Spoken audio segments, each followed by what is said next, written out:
You've been waiting all week for that Saturday show. Tune in, see what happened, let your troubles go.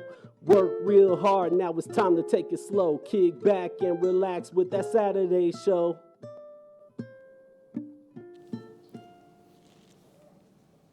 Good morning, Albuquerque. It's another Saturday morning. Time for That Saturday Show. I'm Jim Harvey, your host. And we've had rain this week, much needed rain. And thank goodness for it. My garden looks great.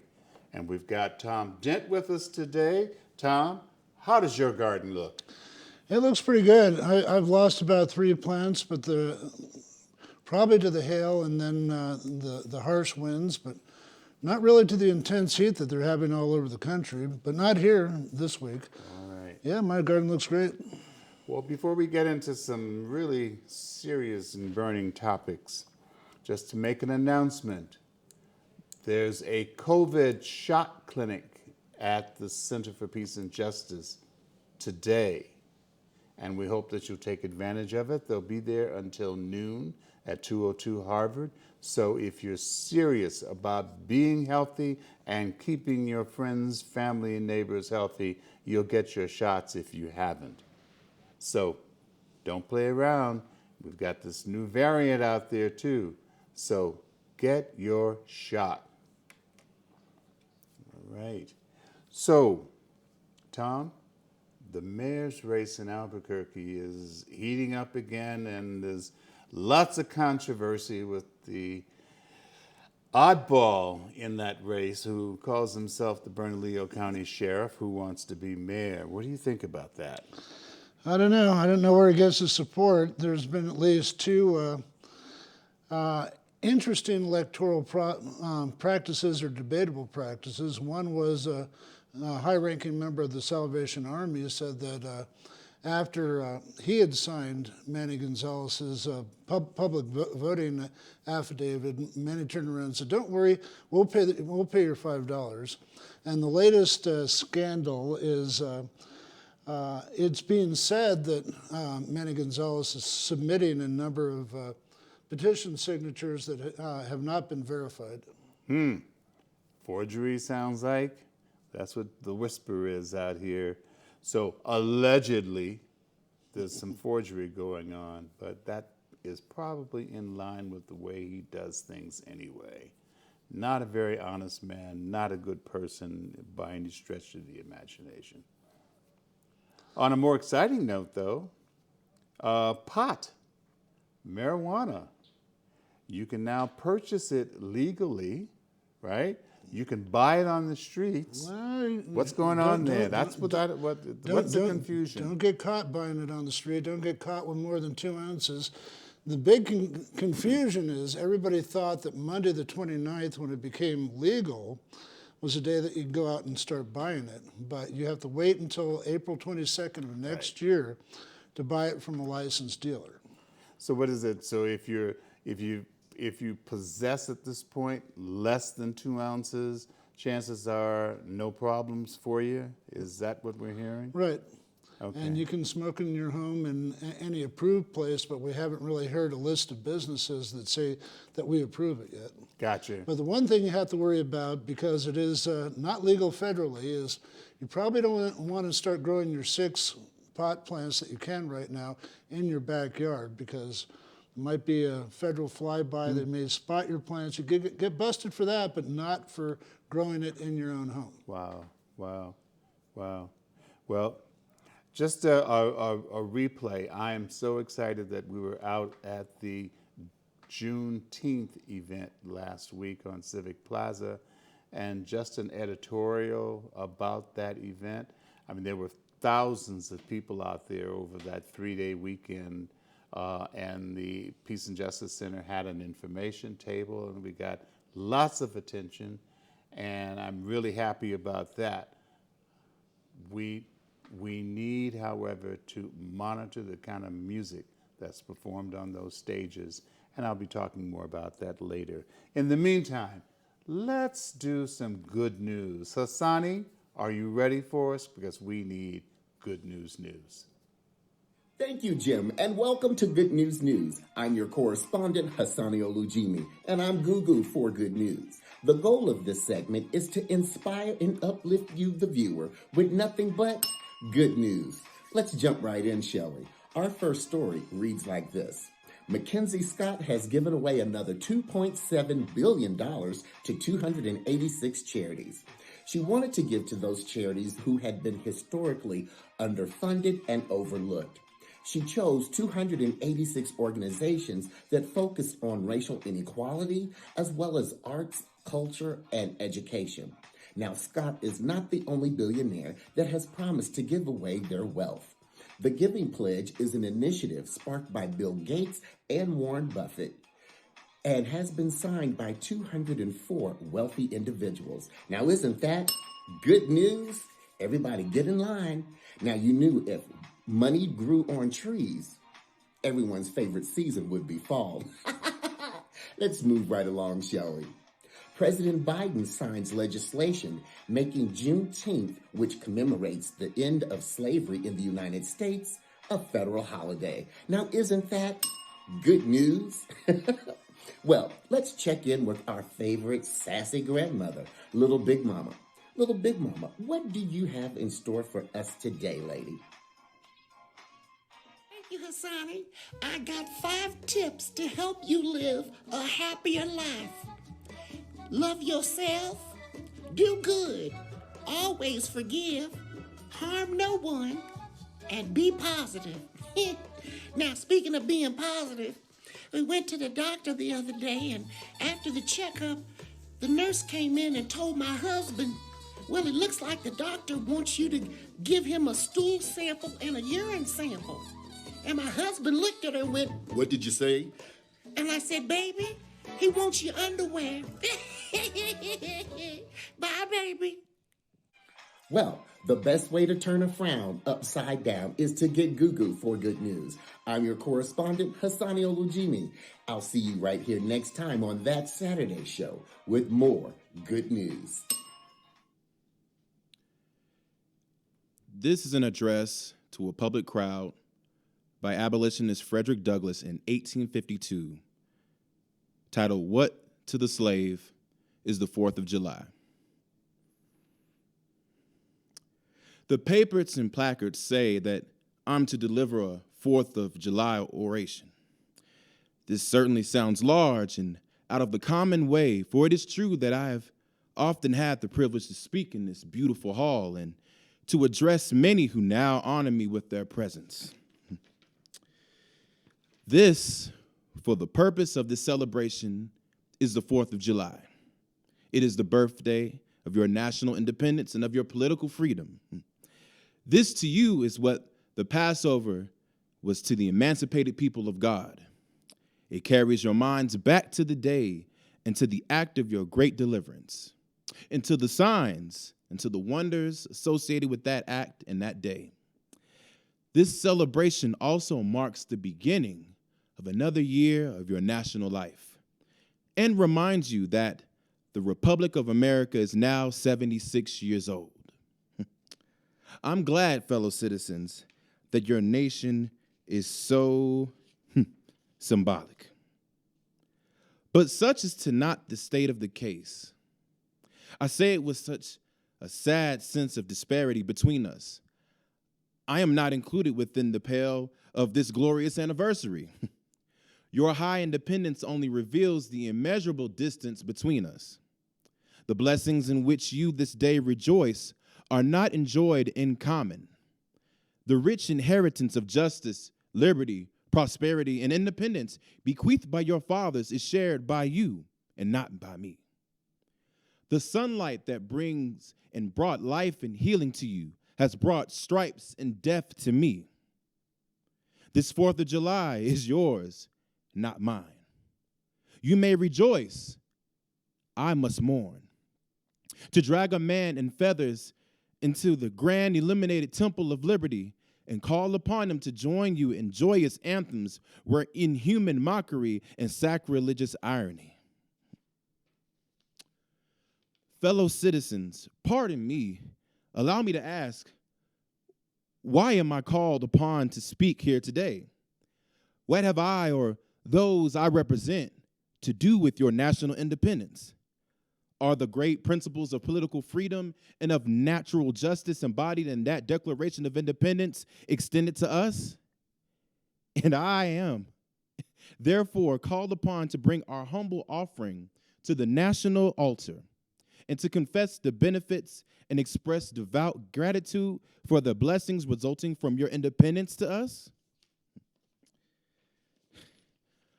My subject, then fellow citizens, is American slavery.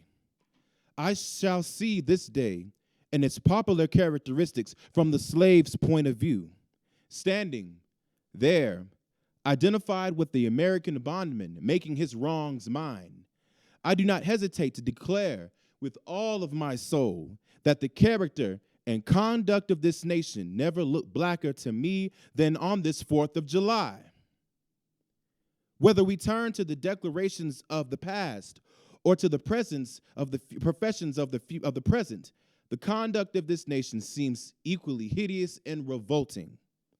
America is false to the past, false to the present, and solemnly binds herself to be false to the future. Standing with God and the crushed and bleeding slave on this occasion, I will, in the name of humanity, which is outraged, in the name of liberty, which is fettered, in the name of the Constitution and the Bible, which are disregarded and trampled upon, dare to call in question and to denounce with all the emphasis I can command everything that serves to perpetuate slavery, the great sin and shame of America. I will not equivocate. I will not excuse.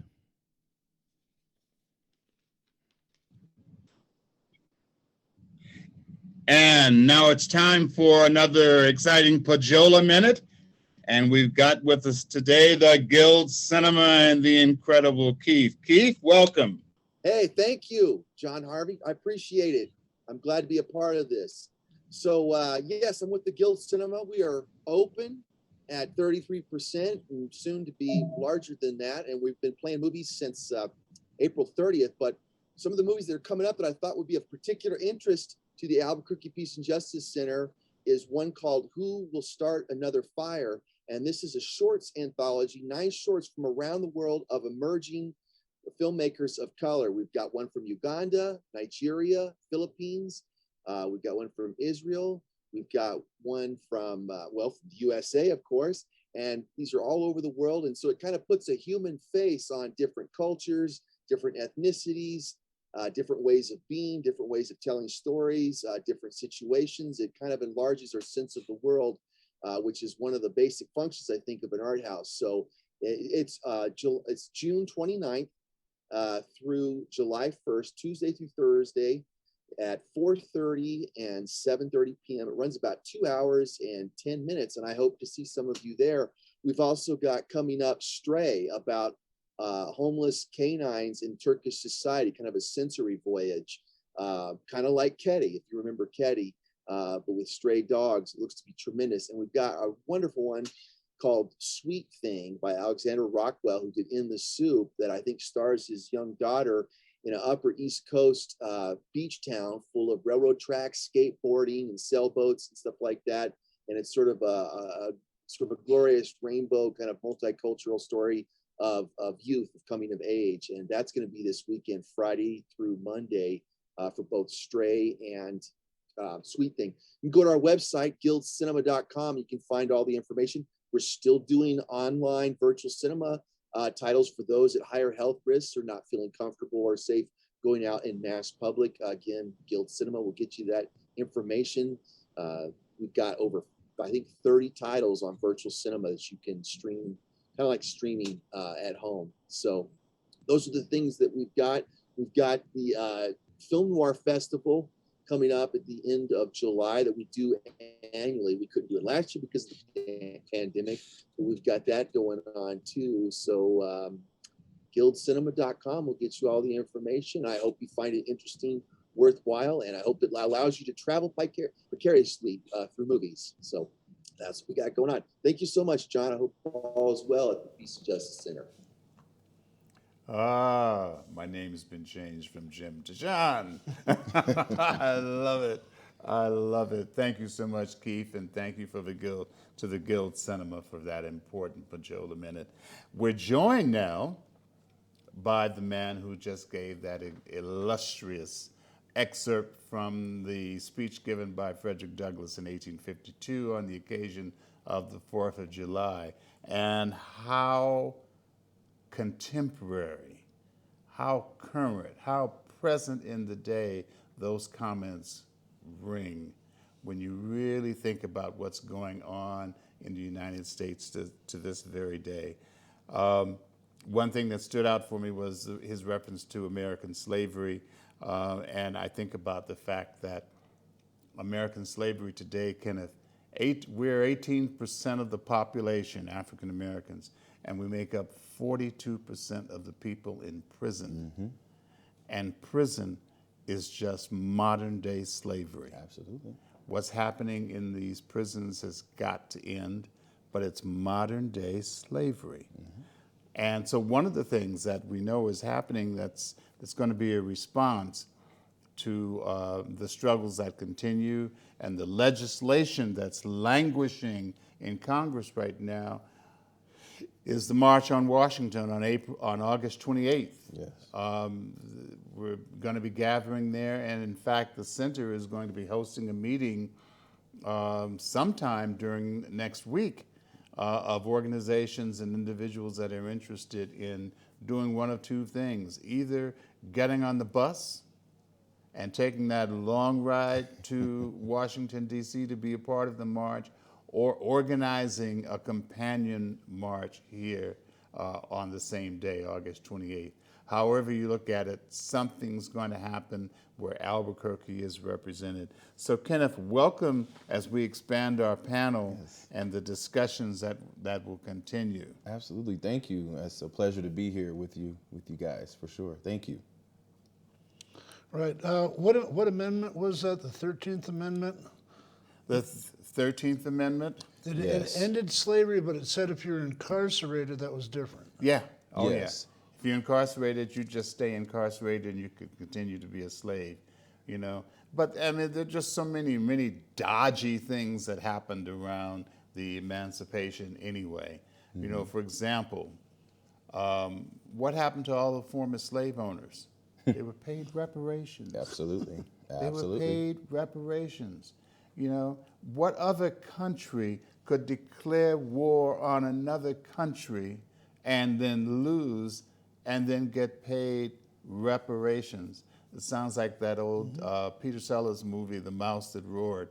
You know, you just go and attack the United States and you lose and then you get financial aid. Yep. You know, shady stuff. Mm-hmm. Really happened that way. Not to mention, while we celebrate Juneteenth, what's the deal? Why did it take 2.5 years for people in Texas? Well, that's one of the many wonders of of our country back then. Juneteenth has always been something that was, again, like you said, it's been heavily celebrated in Texas. And from what I've known, again, the Emancipation Proclamation actually was, correct me if I'm wrong, that was January the 1st, 1863. And right. Then Civil War ended. 13th Amendment comes in 1865, correct me if I'm wrong. And it's just, for some reason, America has always drug its feet when it comes to human rights violations, especially when it comes to honestly, to black folks when it comes down to it, and to other people of color as well. But this country has always dragged its feet. So the date of where it took 2 years almost, you know, it doesn't surprise me. Well, I don't know if it's Hollywood or not, but after watching News of the World, it looked like back then in Texas that it was very hard to bring outside news into particular communities, and certain communities would reject you altogether. Yeah, yeah. Nobody wanted you to know. Nobody wanted anybody else to know what was really happening. And isn't that the way Texas is still operating today? You know, they're operating like an island unto themselves. Yes. You know, they just went through a winter Yes. of disaster because they thought that they could operate off the national grid, and power shut down and people froze to death, and there were all kinds of disasters that happened. Where? In Texas. Yes. Now the total reverse is happening with this heat wave. Now the Yes. heat wave, you're right. And the threat is still the same. Texas is still off the grid. And somewhere I keep hearing people talking about wanting to secede. Well, if they want to secede, you know, let's get all the good folks out of Texas. You can come up to New Mexico as long as you got your shots. Come up to New Mexico and we'll find a place for you here. And Greg Abbott and that whole group of nutty, you know, fascists down there can just stay, and they can be their own country and let the next winter come, and they'll be back to the same problem again. Well, according to today's news, even crazier stuff is going on.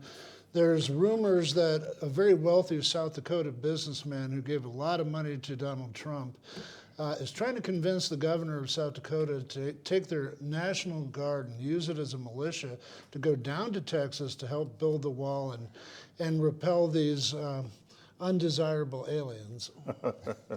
and Trump is supposed to be there today or tomorrow too, so it keeps getting crazier and crazier, and with these voting right laws, that continues to exacerbate and get crazier every day.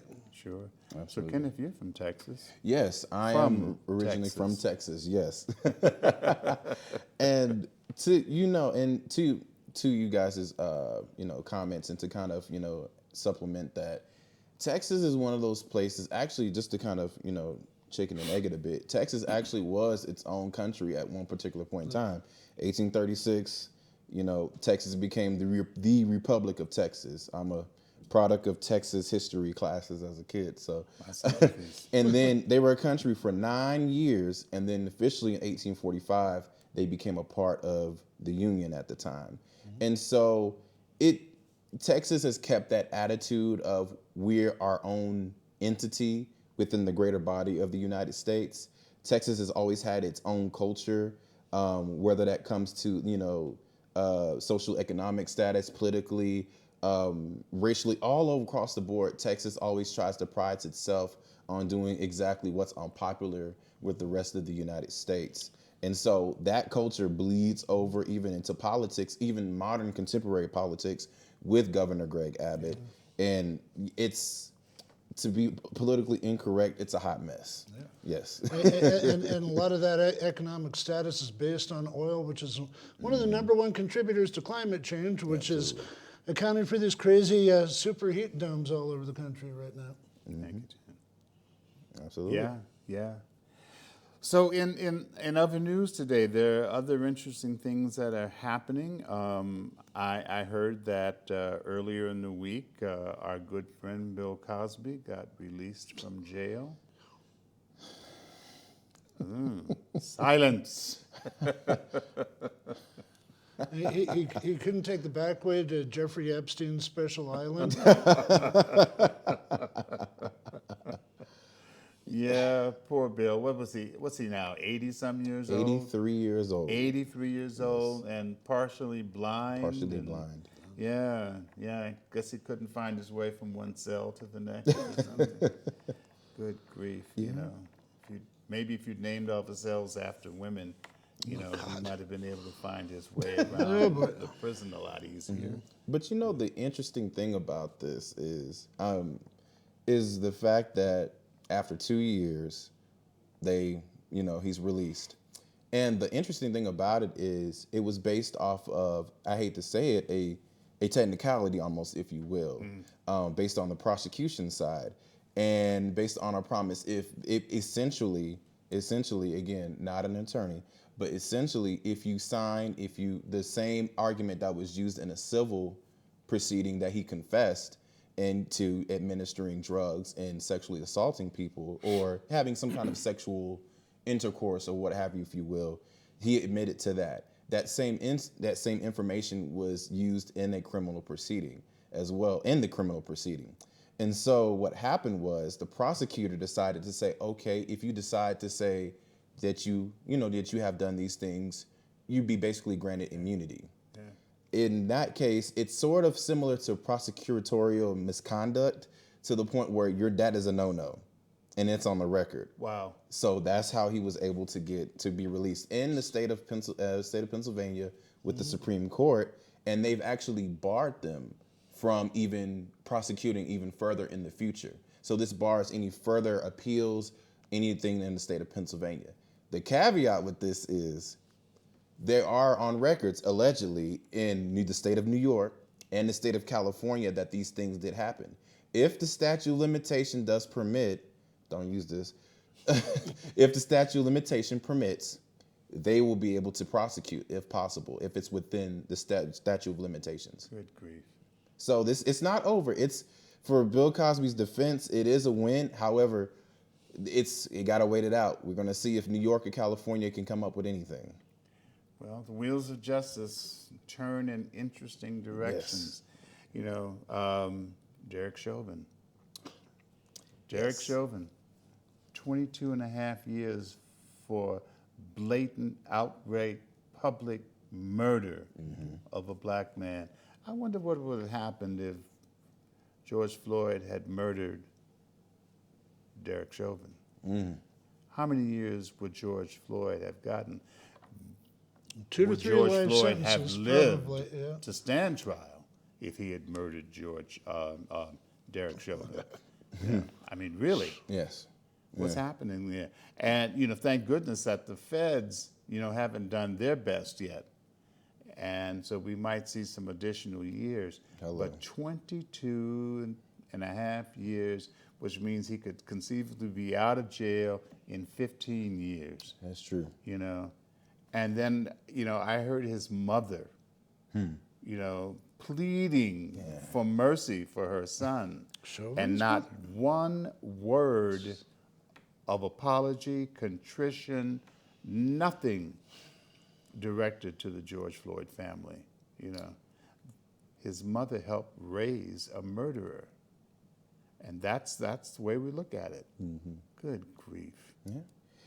And it's sad because it's a sad situation because on a human level, both families have essentially lost someone, whether that's to death or even to the prison industrial complex, which Derek Chauvin actually benefits from, and actually helps feed into almost, in a way. Yeah. So it's almost in a way the chicken's coming back home to roost in a way in this situation.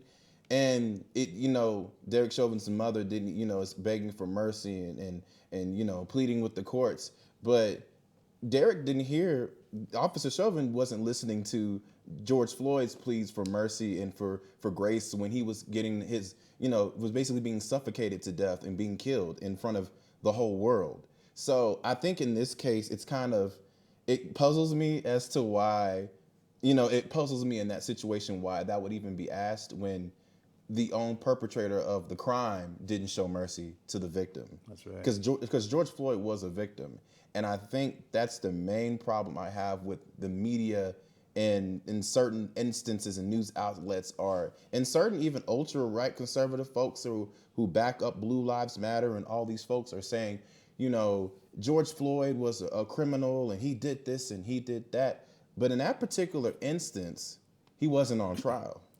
That's right. And he didn't deserve to die. That's right. So No, he was essentially doing nothing wrong, and they can't even confirm the counterfeit, whatever it was, $20 bill or whatever. Exactly. Exactly. That became a non-issue very quickly, Yeah.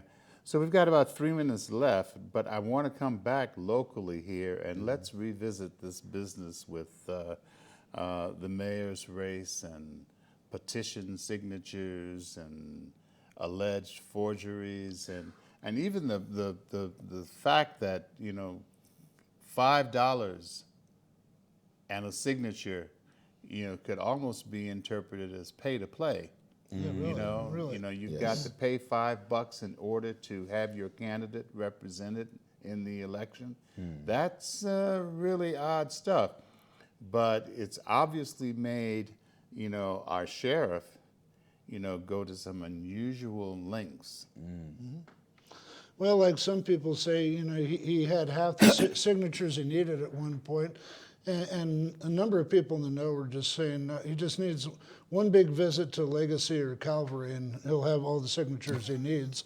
But apparently, some of those signatures are questionable, according to current rumors.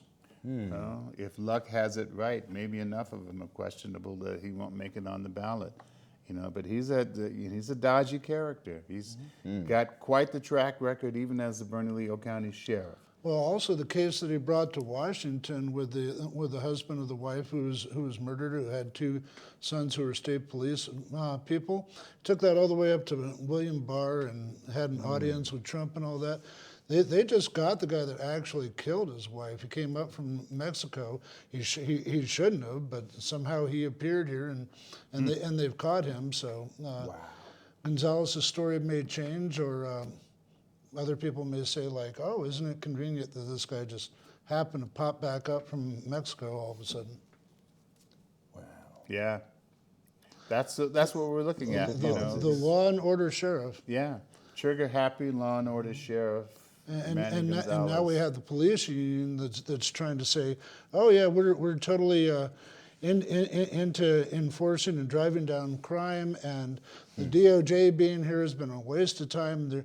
How much have they spent on that campaign? They spent $70,000 of police union money attacking the Department of Justice, which is only asking that the Albuquerque Police Department get in line, clean up its act, and do the things and respond positively to the things that have been discovered that everyone knows is bad news for the citizens of Albuquerque, New Mexico. Well, this didn't happen off Sean Willoughby's watch. He's been president of the union since 2016 at least? Yes. Yeah. He's been at it for a long time. And here he is, leading APD down the garden path with this, with more corruption, more failures to meet the terms that have been set forth by the Department of Justice. And his only response is to take $70,000 good dollars and run a campaign against the Albuquerque Department of Justice, which is just trying to do its job. The Federal Department The of Justice. Federal Department of Justice in Albuquerque. It might be different if his buddy William Barr was still in control. Well, Bill Barr, that's another story, and we'll visit him. We'll visit him in a little while as well. All right, it's time for a great interview with one of our Albuquerque Center for Peace and Justice volunteers, and she's got a story to tell. Welcome to That Saturday Show. I'm Jim Harvey, your host, and today we have a very special treat for you. A special and honored guest on the show, Miss Maureen Wright. Maureen has been a backbone of volunteerism here at the Albuquerque Center for Peace and Justice for quite a while. We'll let her tell that story.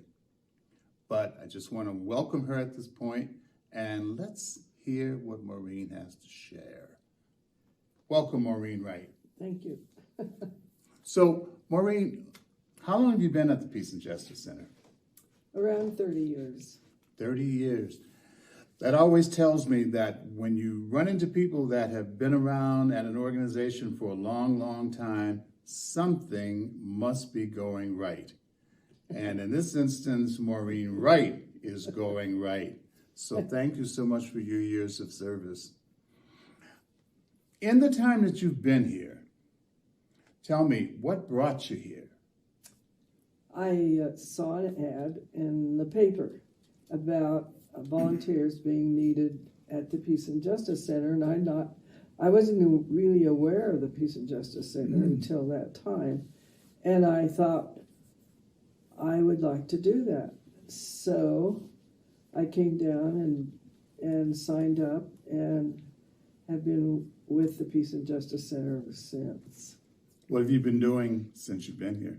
Well, mainly I was on the desk answering the phone, and while I was the first time I was across the street in the original, well, it wasn't the original, but one of their early buildings. And I worked mainly with the anti-nuclear group. Oh, okay. Great. So how have things progressed for you since you've been here? Well, it's been a big progression, I would say. We were all volunteers. Right. Yeah. And so gradually we morphed into this organization that is now having someone like you be our staff person, and I think that's a great, wonderful change, and I'm glad to have that happen. Yeah, so, yes, and it's always been a problem, I think, to keep volunteers, because we've had mainly like college students, and then you know, they'd graduate and we'd have to get more volunteers. Yeah. But there were some older folks like me that stayed on. I didn't graduate. Oh, you didn't, huh? Well, at that time. Yeah. Well, that's great. So in all this time, 30 years, I know there's got to be some story that stands out in your mind that you can share with the audience. Yes. One of the main exciting times for me was that a young man came running in, and he said, "Can I sit down?" And I said, "Yes." And I was the only one in the building at the time. And then the staff person at that time came in, and he said, "Can I help you?" And she said, "Yeah, go get the garbage cans and bring around." And so he was about to do that, and then he dashed back into the into the office. And campus police came, and they were chasing him. And apparently, from what the campus policeman said, was that he said, "You were trespassing." And the young man said, no, I wasn't. And at any rate, this conflict started. So the campus police wanted to put him into cuffs, and he didn't want that. Wow. And so there was a scuffle, and the young man fell to the floor, chairs flying and everything, and then the policeman got out his taser. And I've forgotten the name of the young man, but we'll say Jordan. And I kept saying, "Jordan, don't fight it. Don't fight." I didn't want to see him but he continued, and then he got tased. Wow. And so I was, I felt really bad about that. And I found that to be the most exciting. Good grief. Unfortunate. Good grief. Wow, this is the neighborhood we are in, right? And that's right. Never a dull moment here. So we're going to continue this discussion in a few moments, but let's just take a break for a minute, okay? All right, we'll be right back. That Saturday Show, a production of the Albuquerque Center for Peace and Justice, an organization that has been doing just that, working for peace and justice for nearly 40 years. And we're still here. Why are we still here? Because peace and justice continue to remain elusive. Lots of work to be done. And we've got a group of people here that's growing each and every day that's committed to bringing about peace and justice, ending police brutality, ending homelessness, ending hunger, fighting for climate justice, fighting for food justice, fighting against nuclear proliferation, fighting against all the things that threaten democracy and humanity. And we need your help.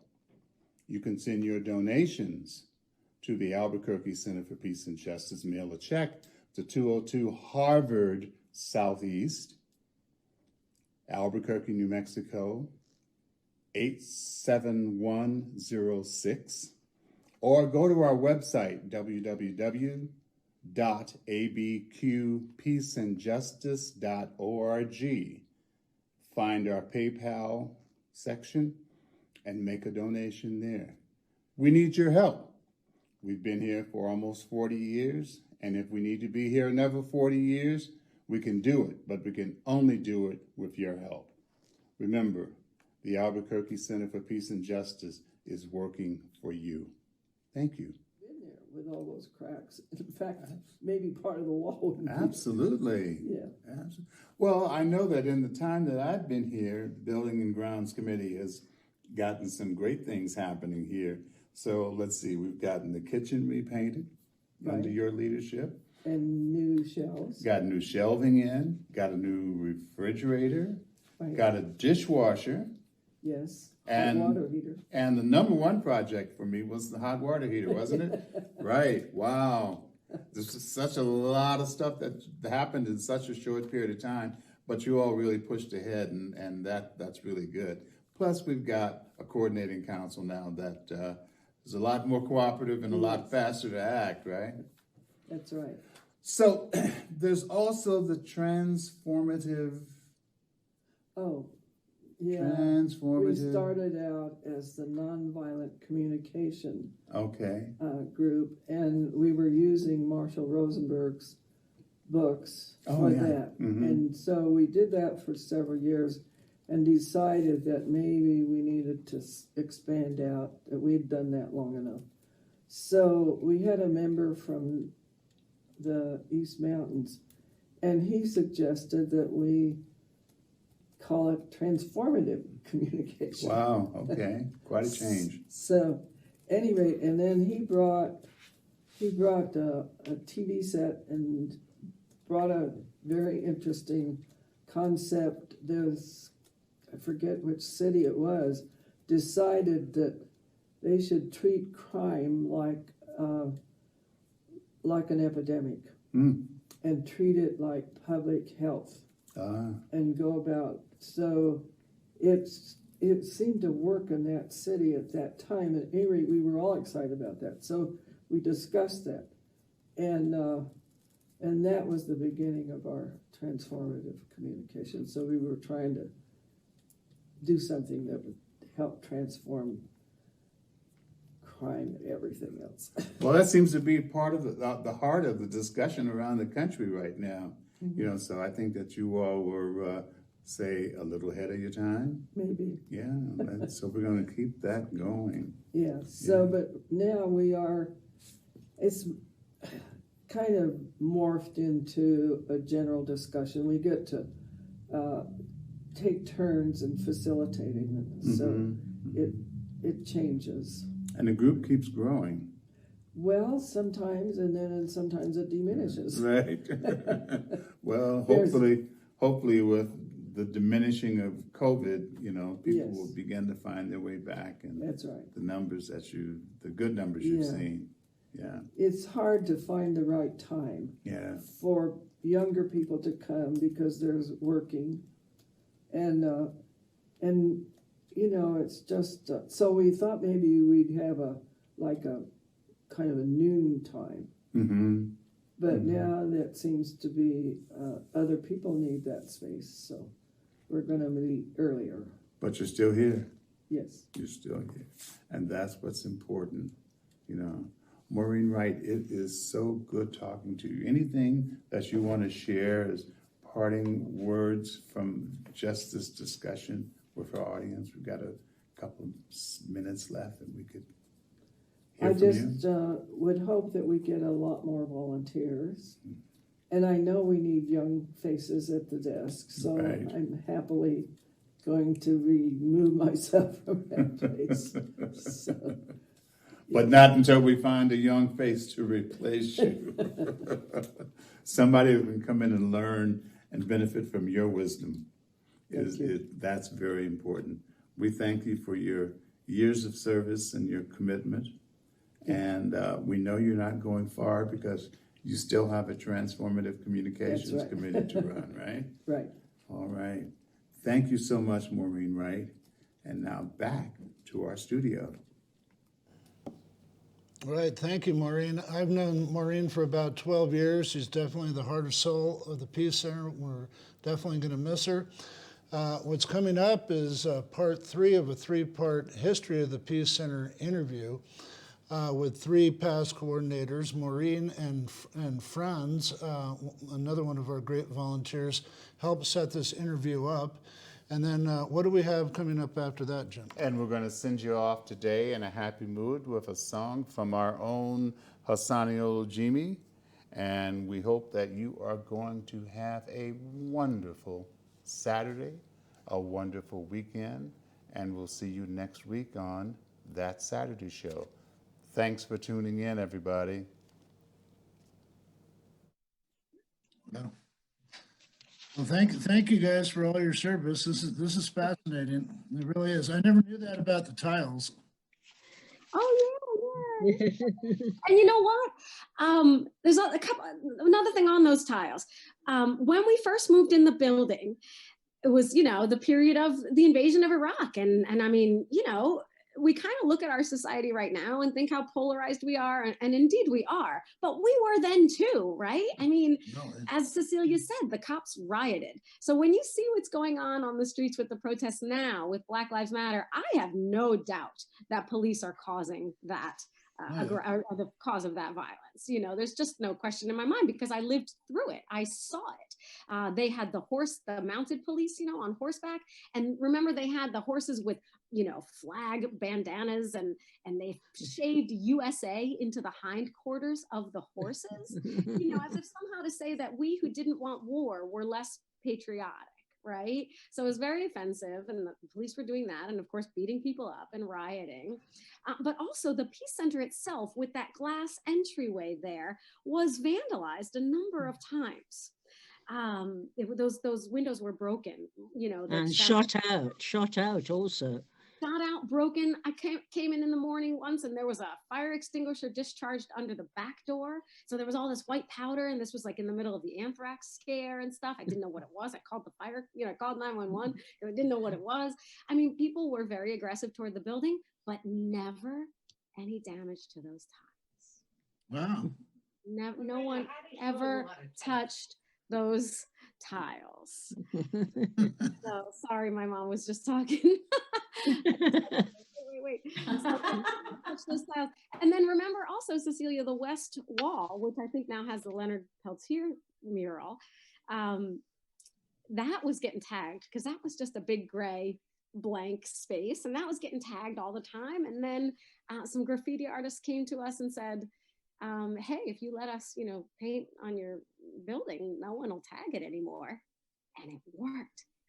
Painted, the Peace Center, name, and then the Bugs Bunny thing with making a left turn at Albuquerque. Right. Yes, and the lion and whatever. But that's reminding me also of the other work in the garden, right?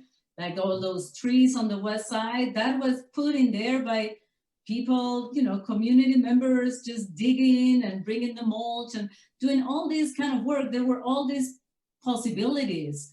If you wanted to do something in or around the Peace Center, you would just come, check, and then get the green light and go for it. Or the little mural or the name of the Fujimi garden, right? On the east side in the parking lot. I mean, each one of those things has a meaning, actually. And of course, throughout the years, more things have come through, or have happened around the building, like the beautiful mural that is now on the north side of the building, right? That was put together by the SWAP people. Yep. I believe so. So many, that not just the building itself, but just so much meaningful work having been done there, in there, even on the roof. Yes. But also with the building, with the building, we have the sustainability project, which we've been working on for many years. Exactly. And so we had those wonderful women who did the solar panels on the roof. Suzanne and I think Johnny Fishburne were responsible for doing the water catchment outside, which now is also painted with a mural. And then we've had a wonderful partnership with P&M, doing the different projects of the double glazing and what have you. So sustainability, and like you said, Cecelia, we did try many times and still do to put gardens in the back and food or herbs or trees dedicated to people that have passed on. Yes. And when we first bought the building, there was, that was a little bit controversial. There were some folks on the coordinating council who wanted to shut down for 6 months and tear the roof off and build a clear story and, tear the floor up and put in radiant heating and do all this stuff. And we were like, that's ridiculous. They want, people were talking about, well, let's get a grant from the Department of Energy, which supervises our nuclear stockpile. And we were like, yeah, no, we're not really comfortable with taking money from them. And so, we ended up, Cecelia and I and others were a voice for, incremental changes to the building. And as far as I know, I believe we've implemented just about every single thing that the architect advised when we first bought the building, short of, tearing the roof off and building a clear story and ripping up the floor and doing radiant heat. Otherwise, I think we've done everything, insulated the building, done the solar tubes, done all the low flow stuff. I mean, it's a pretty sound building. It's a pretty sustainable building, as I remember.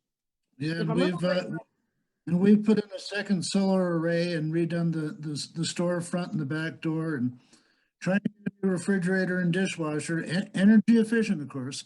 A dishwasher. Yeah. I know. Right. I know. It's lazy, but they want it. I don't know why. Bougie. Is there a stove? What? Is there a stove yet? No. Well, so what about Grassroots New Mexico? Yes, Grassroots New Mexico. So and it's still going on. Yes, our little grassroots calendar, which we thought, let's have a calendar on KUNM. And I remember going to the meeting with Marcos Martinez when he was the program director and saying hey, we want to do this thing. And he was well, it kind of ended a year ago, but we have our Journey to Peace and Justice podcast now going on. Oh, good. Right. Yes. And we knew we wanted to come on Wednesday between Carol Boss's Freeform and Democracy Now!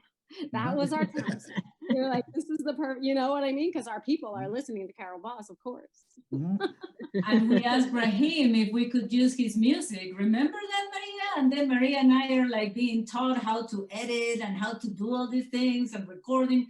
Oh, it was definitely learning a lot of space for us to learn and do things. Because we had, what did we have? 3 minutes. And it had to be 3 minutes. It was Ruth Ember. We have to give love to Ember. And she recorded a lot.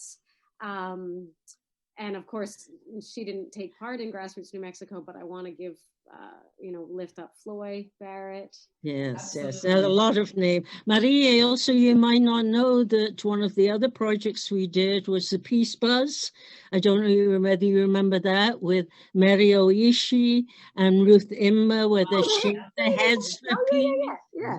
Well, Mary Oishi is now the Poet Laureate of Albuquerque. She was just nominated. Wonderful. And I believe Tom has got her involved in the Gala. Right, Tom? Right. She's going to be selecting about 4 poems that are entered and reading a couple of her own.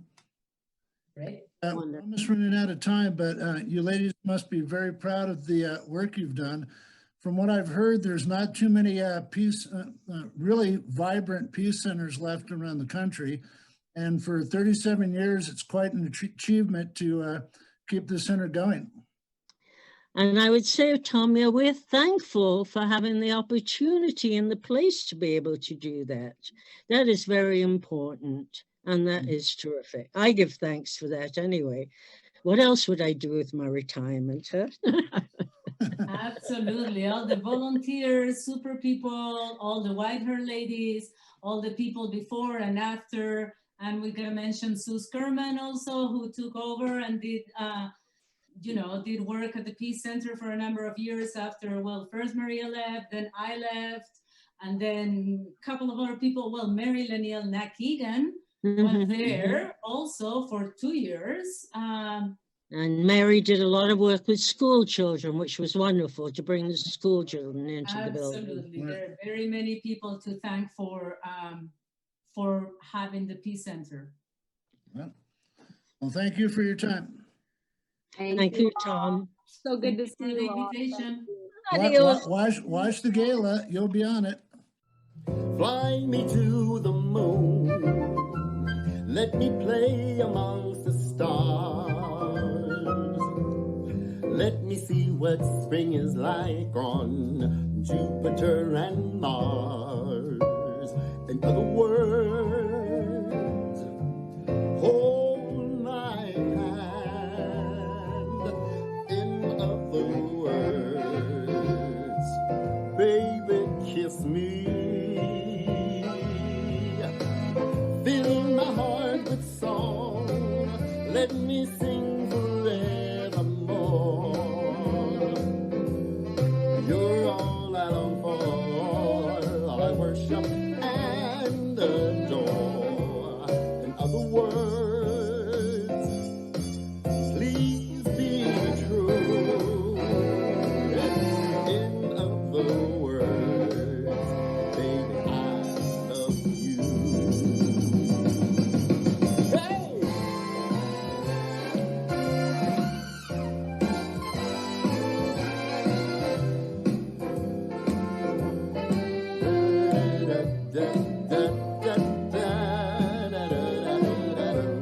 Hey!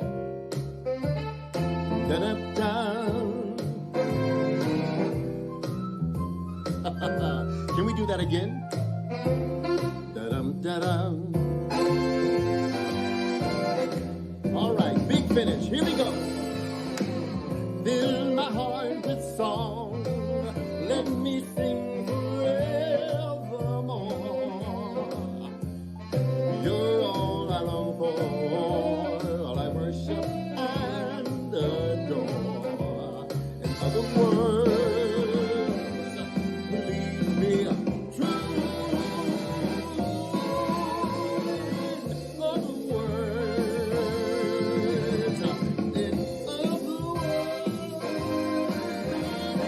I